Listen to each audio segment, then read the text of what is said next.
बिस्मिल्लाहिर्रहमानिर्रहीम अस्सलाम वालेकुम welcome back to my YouTube channel it's Sam's biology. Dear students, आज की वीडियो बहुत ही ज़्यादा इंपॉर्टेंट होने जा रही है क्योंकि इस वीडियो के अंदर मैं आपको बताने जा रहा हूँ चैप्टर नंबर 15 होम्योस्टेसिस ग्रेड 12 से important short and long question जो कि पेपर पॉइंट ऑफ व्यू से बहुत ज़्यादा इंपॉर्टेंट है और स्पेशली तमाम पंजाब बोर्ड्स जो हैं जिसमें पंजाब के 9 बोर्ड्स आते हैं उनके पॉइंट ऑफ व्यू से बहुत ही ज़्यादा इंपॉर्टेंट है।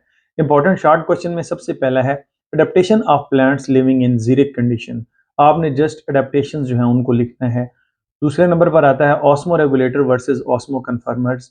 नंबर 3 पर है how marine fish survive in much hypertonic condition.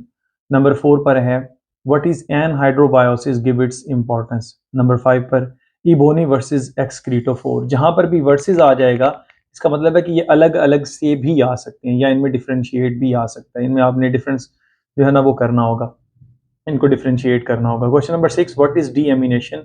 आपने इसकी कोशिश कर लें कि अगर आप इसकी इक्वेशन लिख दें तो वेल एंड गुड, अदरवाइज जरूरत नहीं है। Question number 7 draw urea cycle. Urea cycle आप ड्रा करेंगे। How Malpighian tubules help in excretion in cockroach. Number 8 पर आता है। क्वेश्चन नंबर 9 हमारे पास है what do you know about homeostasis give its importance. 10 पर है differentiate between osmoregulation versus thermo regulation.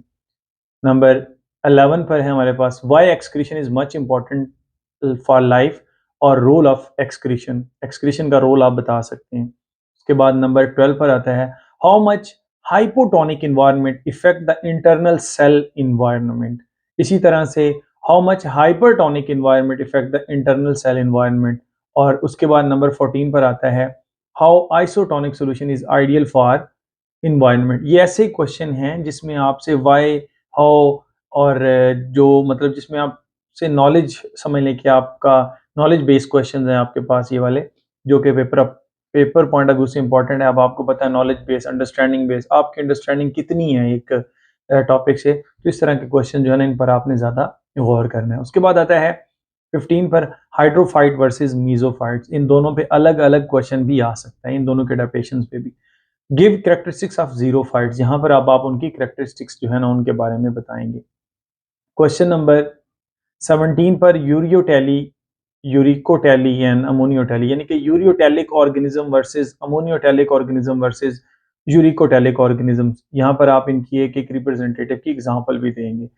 18 पर आपके पास आता है प्रोटोनेफ्रीडिया वर्सेस मेटानेफ्रीडिया।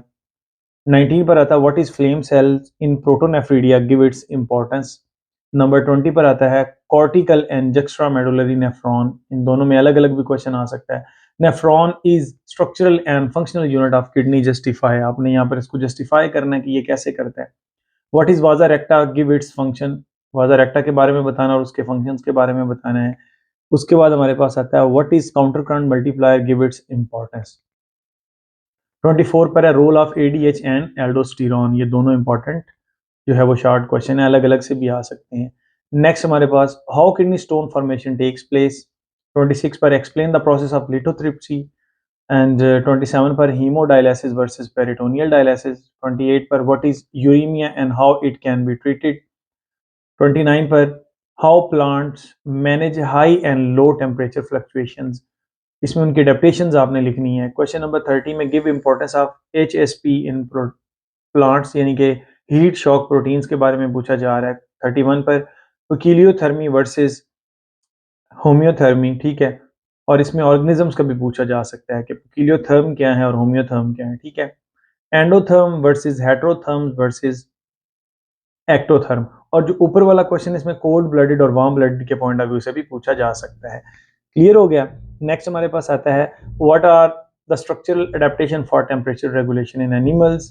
इसी तरह से physiological adaptation for temperature regulation. उसके बाद behavioural adaptation for temperature regulation.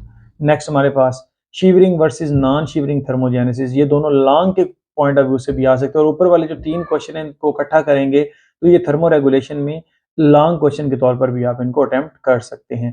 Question number 37 पर how vasoconstriction and vasodilation help in temperature regulation. ये भी लॉन्ग के तौर पे आ सकता है, लेकिन आपने वेजो कंस्ट्रिक्शन और वेजो डायलेशन में आपने बताना है कि ये दोनों किस तरह से मिलकर ब्लड प्रेशर को जो है वो कंट्रोल करते हैं, प्लस आपने बताना है कि किस तरह से ये हीट लॉस से बचाते हैं या हीट को डेसिपेट करते हैं। ये सारी इंफॉर्मेशन इसमें आ जाएगी। What is thermostat in biological system.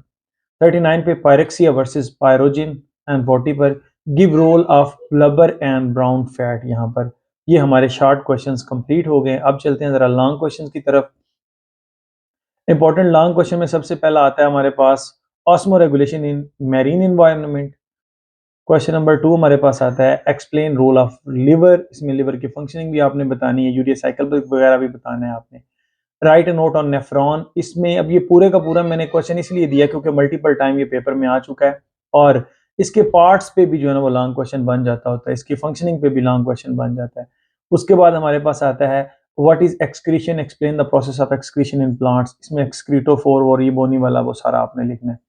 Next हमारे पास आता है एक्सप्लेन थर्मोजेनेसिस इन ह्यूमन। पूरे का पूरा लॉन्ग क्वेश्चन है, इसमें उनके एडेप्टेशंस भी आपने लिखनी है और बाकायदा थर्मो रेगुलेशन किस तरह से वो करते हैं, वही वेजो कंस्ट्रक्शन और वेजो डायलेशन वाला जो मैंने आपको पीछे बताया। नेक्स्ट हमारे पास आता है what is dialysis, explain haemodialysis. Haemodialysis के बारे में बताएं, डायलिसिस की पहले आप डेफिनेशन करेंगे। 7 पर हमारे पास आता है explain process of excretion in planaria और 8 पर हमारे पास आता है explain excretion process done in earthworm, यानी कि how excretion process is done in earthworm. Earthworm के अंदर किस तरह से एक्सक्रीशन होती है। तो ये वो तमाम तर लॉन्ग क्वेश्चंस थे जो कि पेपर पॉइंट ऑफ व्यू से बहुत ज़्यादा इंपॉर्टेंट है और इस चैप्टर में यही सब कुछ था। सो आई होप कि आपको ये मेरी वीडियो अच्छी लगी होगी। Stay connected. Thank you and अल्लाह हाफिज़।